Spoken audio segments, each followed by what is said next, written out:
we provide you the platform to turn your dreams into reality. Give wings to your aspirations with KR Mangalam University. Straight of Hormuz में जारी तनाव के बीच जहां इस्लामाबाद में दूसरे दौर की बातचीत होनी थी, तो उसी बीच बिगड़ते हुए हालात नजर आ रहे हैं। यानी ईरान बातचीत की मेज पर बैठने से साफ इनकार कर चुका है। तो वहीं ट्रंप की तरफ से भी ये कहा गया है कि अगर ईरान नहीं मानता है तो हमले हर तरफ से होंगे।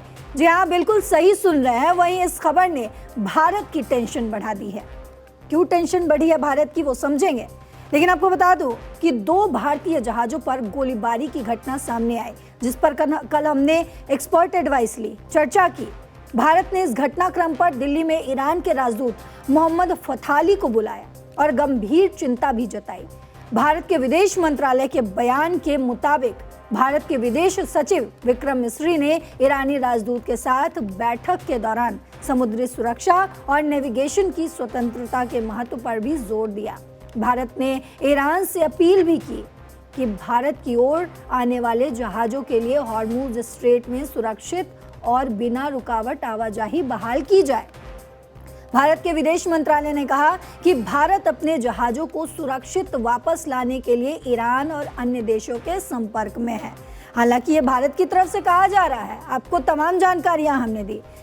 लेकिन सर, आपसे अब समझना चाहूंगी कि स्ट्रेट ऑफ हॉर्मूज में एक बार फिर से हालात जो हैं वो बद से बदतर होते जा रहे हैं। इस्लामाबाद में ये भी खबर सामने आई है कि इस्लामाबाद अब खुद डोनाल्ड ट्रंप भी पहुंचने वाले हैं बातचीत के लिए। सूत्रों के हवाले से जानकारी आई। आपको ये भी बता दूं दर्शकों को अपने कि रॉयटर्स ने भी ये जानकारी साझा की है। लेकिन जिस तरीके के हालात सर बनते हुए नजर आ रहे हैं, ईरान जो है बातचीत की मेज़ पर बैठने को तैयार नहीं है। एक तरफ डोनाल्ड ट्रंप भी ये कह रहे हैं कि अगर ईरान नहीं मानता है तो अब हर तरफ से हमले करेंगे। तो वहीं अभी हमने पिछले दिनों देखा कि अभी तक जो भारत पूरी तरीके से सुरक्षित था, कहीं ना कहीं भारत के जो भी जहाज थे वो स्ट्रेट ऑफ हॉर्मूज को आराम से पार कर रहे थे। लेकिन अचानक IRGC ने भारत के जहाजों पर हमला कर दिया। अब भारत के पास क्या विकल्प बचा है सर? भारत क्या बड़े कदम उठाएगा? देखिए, भारत के पास अगर आप कहें कि ईरान का जो युद्ध है या हॉर्मूज जो है, स्ट्रेट ऑफ हॉर्मूज है, उसमें बहुत कुछ ऑप्शन नहीं है, क्योंकि वहां कोई भी कार्रवाई करने का मतलब यह है कि आप युद्ध में शामिल हो जाते हो। और भारत वो स्थिति में नहीं है और नहीं चाहता है कि इस लड़ाई में कहीं भी उसका भागीदारी दिखे। दूसरी बात यह है कि भारत के तमाम खाड़ी देशों के साथ अच्छे रिलेशन हैं। आपने देखा कि सऊदी अरब में NSA अजीत डोभाल खुद गए थे, वहां जाके उन्होंने वो बातचीत की है। UAE के राष्ट्रपति के साथ प्रधानमंत्री की कई दौर की बातचीत हो चुकी है। इसी तरह से जो खाड़ी के देश जिन पे ईरान हमले कर रहा है उनसे तमाम बातचीत हो रही है। अब सिर्फ भारत की जो चिंता है, जो भारत जो कोशिश कर रहा है कि जो एनर्जी रिक्वायरमेंट है वो पूरी होती रहे। और हमने देखा कि जब युद्ध शुरू हुआ था तो भारत में भी LPG के लिए हाहाकार मच गया था। लग रहा था कि अगर लंबा युद्ध गया खींचा तो फिर भारत में कहां से पेट्रोल आएगा, कहां से डीजल आएगा, LPG के लिए हाहाकार और बढ़ जाएगा।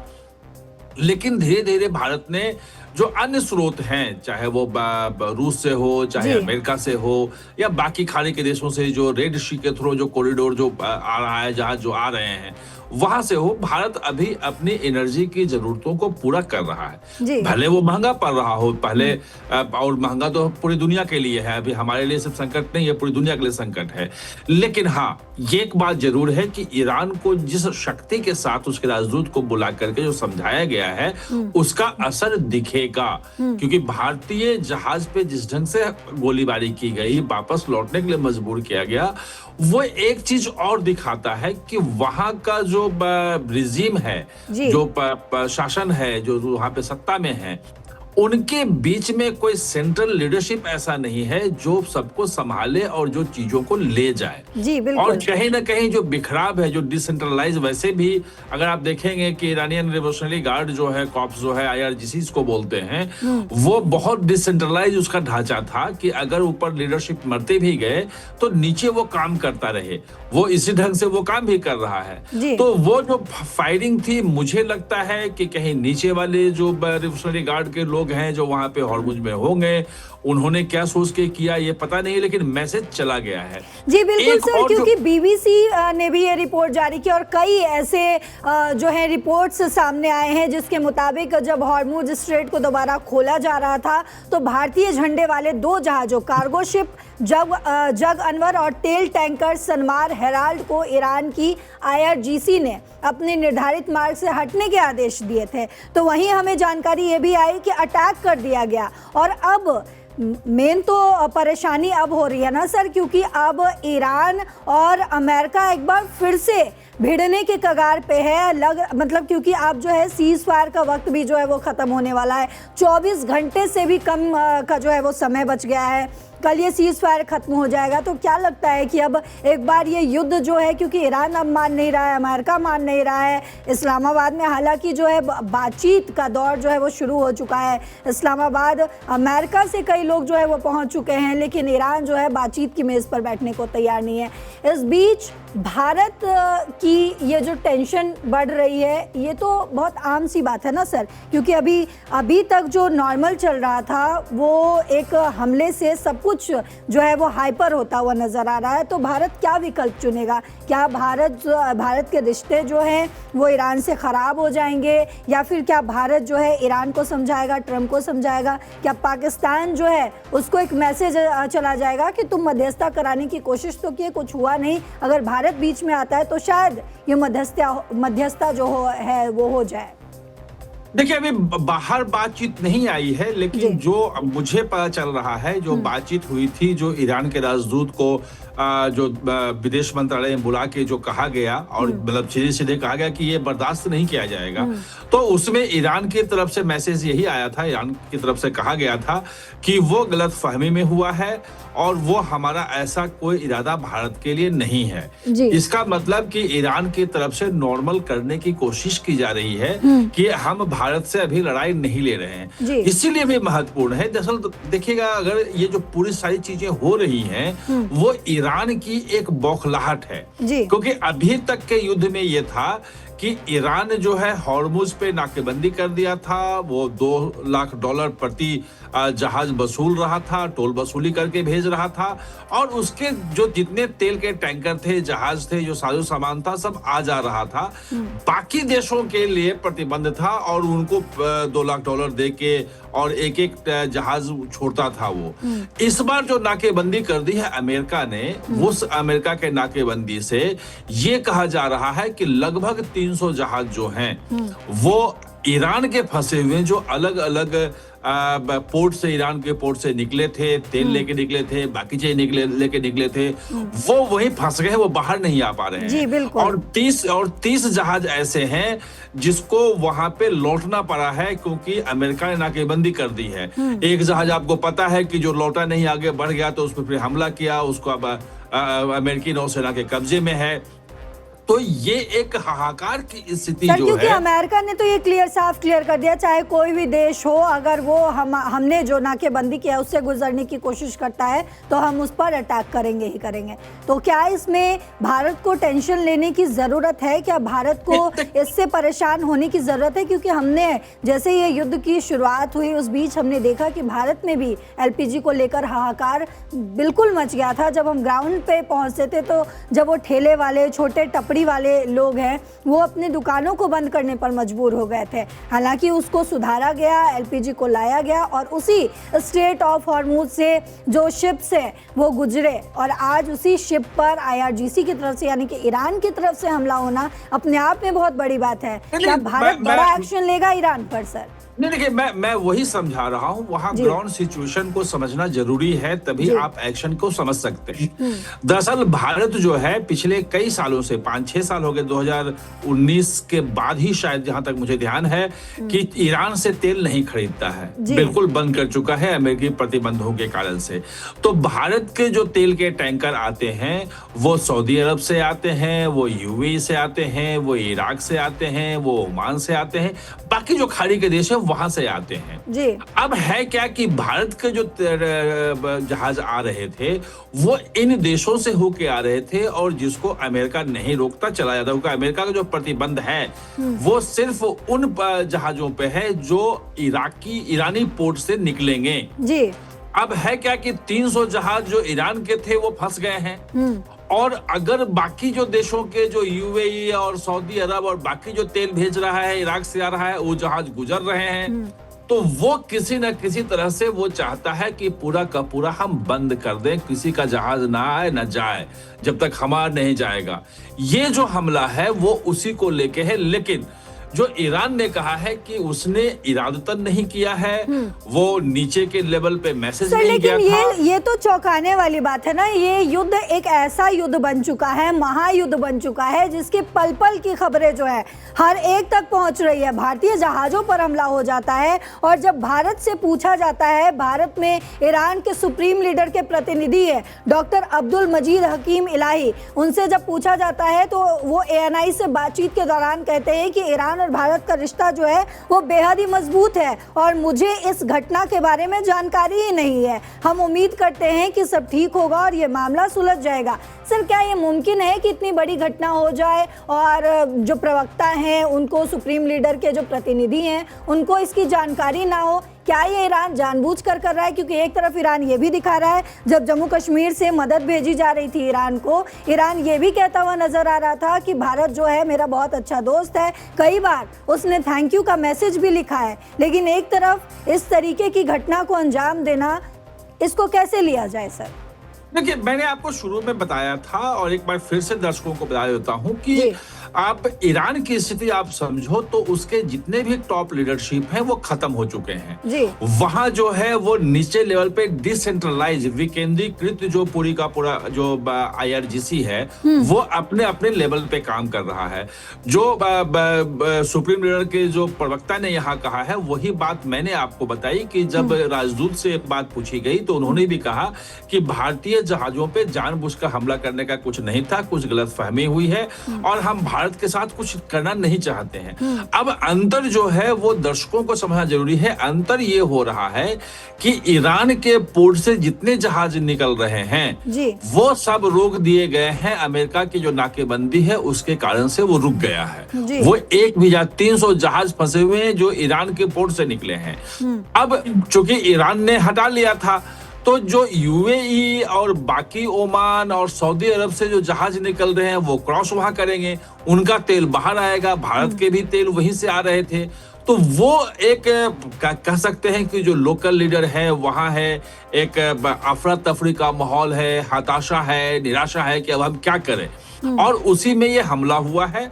अब ये सिचुएशन जो संभलने की बात है वो कभी भी युद्ध के मैदान में कुछ भी हो सकता है, लेकिन मुझे जो लगता है कि भारत ने जिस ढंग से उस दिन दिया मतलब कड़ा संदेश, वो संदेश पहुंचा है। जो सुप्रीम लीडर के प्रवक्ता का बयान जो ANI का आप बता रही हैं वो उसी दिशा में है कि उनको मैसेज पहुंच गया है और वो अब जो कार्रवाई हुई है उससे पल्ला झाड़ रहे हैं कि भाई उन्हें मालूम नहीं है, नीचे लेवल पे कहीं कुछ हुआ है। भारत जो है हमारे लिए महत्वपूर्ण है और ये अच्छी बात है। भारत भी इसमें इन्वॉल्व नहीं होना चाहता है एक घटना को लेकर के कि हम एक इतना बड़ा इश्यू बना लें और युद्ध में कहीं ना कहीं से शामिल हो जाए, कुछ कार्रवाई करें। वो ऐसा भारत को करना भी नहीं चाहिए और करेगा भी नहीं। तो एक संयम की स्थिति जो है वो है। हाँ, जो सबसे महत्वपूर्ण बात है वो ये है कि जो एनर्जी नीड है भारत की वो कहीं ना कहीं से पूरी होनी चाहिए। और हमने अब लगभग लेकिन इस बीच एक और बड़ा सवाल जो है वो आपसे समझना चाहूंगी, तो क्या भारत जो है जहाजों को स्कॉट कर सकता है? क्योंकि इस तरीके के घटना जो अभी हॉर्मुज के बीच हो रहे हैं। देखिए, भारत के जो नौसेना के जहाज हैं, जंगी जहाज हैं, वो वहां पे तैनात हैं अरब सागर में जी। और वहां से कोई भी भारतीय जहाज अगर निकल रहा है, तेल लेके आ रहा है, तो इसको स्कॉट करके और भारतीय बंदरगाहों तक पहुंचा भी रहे हैं। बिल्कुल। अब होर्मुज के अंदर जाने की बात है कि हम अपने जंगी जहाज जो है वो यूएई में भेज दें और पूरा जो फारस की खाड़ी है वहां पे भेज दें और वहां से जहाज लेके आए, तो इसका मतलब होगा कि सीधे ही आप युद्ध में शामिल हो रहे हो और उसमें कुछ भी हो सकता है, आप ब्लॉकेड में या जो भी कहें आप उसमें शामिल हो जाओगे, तो वो भारत नहीं चाहेगा और वो करना भी नहीं चाहिए, क्योंकि अब युद्ध जो है वो युद्ध विराम चल रहा है, 14 दिन हो चुके हैं, 1 का दिन और चलेगा, ये देखते हैं आगे क्या होता है। उस पे एक अलग से चर्चा का विषय है कि आखिर जो बातचीत चल रही है वो कहाँ जाएगी। तो भारत की जो जरूरतें हैं ऊर्जा की, भले महंगी हो लेकिन वो जरूरतें पूरी हो रही हैं। देश में कहीं भी अफरा तफरी का माहौल नहीं है, खर्च हो रहा है, ये बिल्कुल मैं मानता हूं कि बोझ बहुत ज्यादा पड़ रहा है, ऑयल कंपनियों का घाटा बहुत ज्यादा हो रहा है। जो एवरेज कीमत जो 65 रुपए क्रूड ऑयल का हुआ, $65 प्रति बैरल हुआ करता था, वो अभी भी कल परसों में आप देखेंगे कि 90 से 100 के बीच में झूम रहा है, कभी 88-89 आता है, 100 के आसपास रह रहा है। वो जो 112 और $14 प्रति बैरल जो चला गया था, $120 प्रति बैरल तक पहुंच गया था, वो सिचुएशन नहीं है। इसका मतलब ये है कि अमेरिका ने भी तेल उत्पादन बढ़ा के सप्लाई किया है, वेनेजुएला का भी तेल आ रहा है, रूस के तेल भी आ रहे हैं, जो एलपीजी है वो भी कहीं ना कहीं से मिल रहा है, जो फर्टिलाइजर की सप्लाई है। अब सर, तो क्या हमारे जो दर्शक देख रहे हैं हमें और हमें सुन रहे हैं, आपको सुन रहे हैं, क्या इस भारत के जहाज़ों पर जो हमला किया गया है ईरान की तरफ से, IRGC की तरफ से, तो क्या भारतीयों को इस बात की चिंता लेनी चाहिए, क्या होनी चाहिए वो चिंता कि जिस तरीके से हम पिछले दिनों LPG को लेकर जूझ रहे थे तमाम लोग, क्या एक बार फिर से उस परेशानी से उनको जूझना पड़ेगा? क्या एक बार फिर से वो परेशानी देखनी पड़ेगी? क्योंकि पहली बार ऐसा हुआ है इस लगभग 1 महीने से ज़्यादा का जो पीरियड का जो युद्ध हो चुका है, उस बीच पहली बार भारत के जहाज पर जिस तरीके से IRGC ने हमला किया है, तो क्या इससे भारत को टेंशन लेने की जरूरत है? क्या भारतीयों को टेंशन लेने की जरूरत है? नहीं, देखिए अभी उस ढंग से टेंशन लेने की जरूरत नहीं है। टेंशन एक, देखो तेल की कीमतें जो हैं वो बढ़ी हुई हैं, देश को चिंता की बात है। LPG की सप्लाई को लेकर के चिंता होने की बात है, क्योंकि जितना लेवल पे होना चाहिए था शायद अभी भी वही है कि 25 दिन बाद और 35 दिन बाद आप LPG बुकिंग करवा सकते हो। तो पहले जैसी स्थिति अभी भी नहीं आई, लेकिन हाँ वो कमी नहीं है, वो लंबी लाइनें हर जगह नहीं दिख रही है, हाहाकार देश में नहीं है, कहीं ना कहीं से मैनेज किया गया है। और जो वहां से जहाज आ भी रहे थे, वो एक अगर जहाज आता है तो पूरे भारत में अगर LPG जहाज आता है तो 1 दिन का खर्च के लिए जितना हम LPG खपत होती है भारत में, 1 दिन की खपत वो पूरा कर सकता है, वो ज्यादा पूरा कर नहीं सकता है। तो ये देखेंगे कि चिंता की बात निश्चित रूप से है, लेकिन भारत हमेशा ये कहा है कि वो शांतिपूर्ण तरीके से ये चाहता है कि समाधान हो, दोनों बातचीत पे बैठें और समस्या का हल निकले। तीसरी बात कि भारत उन 51 देशों के साथ है जिसमें यूके वगैरह है, जो लगातार बैठक कर रहे हैं और एक दबाव बना रहे हैं कि जो होर्मुज है, जो समुद्री रास्ता है, वो युद्ध का हथियार नहीं बनना चाहिए। लेकिन उसमें नया जो पेंच फंस गया है, वो ये पेंच फंस गया है कि ईरान ने अपनी तरफ से तो खोल दिया कि होर्मुज खुला हुआ है। अमेरिका ने कहा कि भाई आपके जहाज जो ईरानी पोर्ट है वहां से कोई जहाज होर्मुज को पार नहीं करेगा, यानी कि जो चीन को सप्लाई था, जो बाकी देशों को जो सप्लाई था, वो ईरान का रुक गया है। इसका मतलब कि ईरान को जो पैसे आ रहे थे वो बंद हो गए हैं। अब वो ये देख रहा है कि जब मेरा बंद हुआ तो मैं सबका बंद कर दूंगा, और इसीलिए वो गोलीबारी जो है वो कहीं ना कहीं से हताशा में है। उम्मीद ये करनी चाहिए, दर्शकों को ये उम्मीद करनी चाहिए कि जिस ढंग से बातचीत आगे बढ़ रही है, कोई ना कोई जल्द रास्ता निकलेगा। अब 50 दिन से ऊपर हो चुके हैं अब इस लड़ाई के, आप देख लो 53-54 दिन हो गए हैं, आज 21 तारीख हो गया, तो इतना दिन हो गया है। तो अब दोनों पक्ष कहीं ना कहीं से रास्ता निकालने की कोशिश कर रहे हैं, और जो पहले बार हाहाकार मचा था वैसी स्थिति अब देश में नहीं है, नहीं बनेगी। भारत जो है डिप्लोमेटिक फ्रंट पे तमाम देशों से जो है बातचीत कर रहा है, विकल्प जो है तमाम ढूंढ रहा है और देख भी रहा है। चाहे अगर तेल को लेकर बात करें तो रूस से लगातार जो है हमारा रिश्ता बहुत अच्छा रहा है, रूस से हम तेल का व्यापार कर ही रहे हैं। लेकिन इस बीच जो हमने आपको बड़ी जानकारी बताई कि भारत क्या कुछ बड़ा एक्शन ले सकता है, एक्सपर्ट ने आपको बताया कि भारत क्या कुछ आगे करेगा।